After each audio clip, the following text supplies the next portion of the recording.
ಸ್ನೇಹಿತರೆ ನಮಸ್ಕಾರ. ಇವತ್ತು ಚಿನ್ನಸ್ವಾಮಿ ಯತಿರಾಜ್ ನಿರ್ಮಾಣದ ಕನ್ನಡ ಚಿತ್ರ ಭಾಳ ಅದ್ಭುತವಾಗಿ ಮೂಡಿ ಬಂದಿದೆ. ಚಿತ್ರದ ಹೆಸರು ಮಗ್ಗಿ ಪುಸ್ತಕ ಅಂತ. ನಿರ್ದೇಶಕರಾದಂಥ ಹರಿವರಾಸನಂ ಭಾಳ ಅದ್ಭುತವಾಗಿ ನಿರ್ಮಾಣ ಮಾಡಿದ್ದಾರೆ, ನಿರ್ದೇಶನ ಮಾಡಿದ್ದಾರೆ.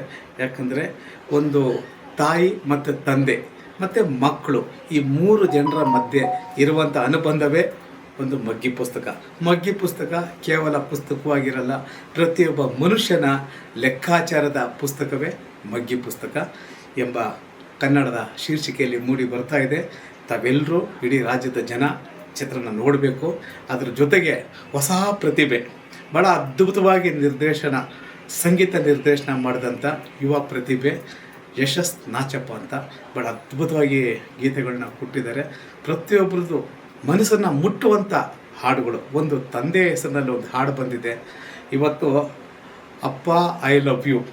ಆ ಸಾಂಗ್ ನಂತರ ಮತ್ತೊಮ್ಮೆ ಅಪ್ಪನ ಸ್ಮರಿಸೋಂಥ ಒಂದು ಗೀತೆ ಈ ಚಿತ್ರದಲ್ಲಿ ಮಗ್ಗಿ ಪುಸ್ತಕದಲ್ಲಿ ಮೂಡಿ ಬಂದಿದೆ. ಭಾಳ ಅದ್ಭುತವಾಗಿ ವಿಜಯ್ ಪ್ರಕಾಶ್ ಅವರು ಹಾಡಿದ್ದಾರೆ. ನಿಜವಾಗ್ಲೂ ಹೇಳ್ತೇನೆ, ರಾಗ ಸಂಯೋಜನೆ ಮಾತ್ರ ಎಲ್ಲರ ಮನಸ್ಸನ್ನು ಮುಟ್ಟಂಥ ಕೆಲಸ ಆಗುತ್ತೆ. ಮತ್ತು ಅದೇ ರೀತಿ ಒಂದು ತಾಯಿ, ತಂದೆ ಇಲ್ದಿರೋಂಥ ಒಂದು ಮನೆಯಲ್ಲಿ ತಾಯಿ ಯಾವ ರೀತಿ ಕಷ್ಟಪಡ್ತಾಳೆ ತನ್ನ ಮಕ್ಕಳಿಗೋಸ್ಕರ, ಅವಳು ಯಾವ ರೀತಿ ಶ್ರಮ ಪಡ್ತಾಳೆ. ಈ ಕೆಟ್ಟ ಸಮಾಜದ ಮಧ್ಯೆ ಒಂದು ಹೆಣ್ಣು, ಗಂಡ ಇಲ್ದಿರೋದು ಒಂದು ಹೆಣ್ಣು ಯಾವ ರೀತಿ ಅದನ್ನು ಭೇದಿಸ್ತಾಳೆ, ಈ ಸಮಾಜನ ಹೇಗೆ ಹೆದರಿಸ್ತಾಳೆ ಅನ್ನೋದೇ ನಿಜವಾಗ್ಲೂ ಹೇಳ್ತೀನಿ ಈ ಸಿನಿಮಾದ ಒಂದು ಕಂಟೆಂಟು.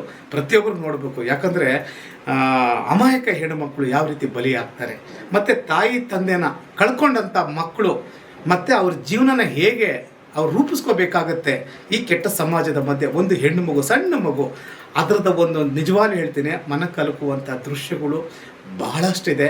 ಅದೆಲ್ಲದಕ್ಕಿಂತ ಮಧ್ಯೆ ಕೇವಲ ಒಂದು ಫೋನ್ಗೋಸ್ಕರ ಎಷ್ಟು ಸೆಂಟಿಮೆಂಟಲ್ಲಿ ತೆಗಿಬೇಕು, ಮತ್ತು ಒಂದು ಪೀಸ್ ಕಬಾಬ್ಗೋಸ್ಕರ ಒಂದು ಗಂಡು ಮಗು ಎಷ್ಟು ಆಸೆ ಪಡ್ತಾನೆ. ಆ ಒಂದು ಪೀಸ್ ಕಬಾಬ್ಗೋಸ್ಕರ 3 ಜನ ಮಕ್ಕಳು ಯಾವ ರೀತಿ ಕಿತ್ತಾಡ್ಕೊಂಡು ತಿಂತಾರೆ ಅನ್ನೋದು ಒಂದು ದೃಶ್ಯ ಇದೆಯಲ್ಲ, ಎಲ್ಲರೂ ಕರಳು ಕಿವುಚುತ್ತೆ. ನಿಜವಾಗ್ಲೂ ಹೇಳ್ತೇನೆ, ನಿರ್ದೇಶಕರು ಭಾಳ ಅದ್ಭುತವಾಗಿ ನಿರ್ದೇಶನ ಮಾಡಿದ್ದಾರೆ. ಮತ್ತು ನಿರ್ಮಾಪಕರು ಬೇರೆ ಸುಳ್ಳು ಹೇಳಬಾರ್ದು.